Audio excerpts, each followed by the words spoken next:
xildhibaan ka tirsan garabka midig ee Talyaaniga ayaa raaligelin ka bixiyay hadal dhawaan ka soo baxay kadib markii uu argagixiso cusub ku tilmaamay haweeney da'yar oo u dhalatay wadankaasi taasi oo diinta islaamka qaadatay intii ay u afduubnayd koox ku haysatay Soomaaliya sida uu ku warramay wargeyska Washington Post. Alessandro Bogano oo ah mudane baarlamaan oo ka tirsan xisbiga qaxootiga Neceb ayaa cambaareyn weyn kala kulmay xildhibaanada kale kadib markii uu soo hadal qaaday Silvio Romano mar uu ka cabanayay diidmada ay dawladdu ilaa hadda u furi la'dahay kaniisadaha xilli lagu guda jiro xayiraadda ku saabsan cudurka coronavirus. xildhibaankan wuxuu sheegay in fikirka diin nacaybka uu ku jiro xukuumadda isbahaysiga ee hadda dalka Talyaaniga maamusha. wuxuu intaa ku daray in sidaas oo ay tahay markii ay gabadhan argagixisada cusub dalka dib ugu soo laabatay la soo dhaweeyay. hadalkiisa ayaa u muuqday mid uu ku durayay go'aanka uu ra'iisul wasaaraha Talyaaniga iyo wasiirka arrimaha dibadda ku salaameen Silvio Romano isla markii ay garoonka ka soo degtay.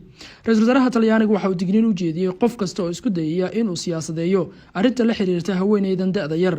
qof walba oo faafinaya warar ku saabsan gabadhaasi ha sheego in iyada oo 23 sano jir ah laga afduubtay Kenya laguna khasbay in ay dhul hawda ku lugayso 9 saacadood maalintii oo waliba qori caaradiis lagu qasbayay ayuu yiri ra'iisul wasaaraha oo u jawaabayay su'aalo laga weydiiyay hadallada nacaybka ah ee laga faafinayo haweeneydaasi. xildhibaankan oo ah mudane baarlamaan oo matala xisbiga qaxootiga Neceb ayaa bartiisa Facebook ku shaaciyay in hadalka uu uga jeeday inuu ku dhaleeceeyo dawladda balse uusan u socon haweeneydaasi. xildhibaanka ayaa arbacadii caro xoogan kala kulmay xildhibaanada kale kadib markii argagixiso cusub uu ku tilmaamay gabadhan.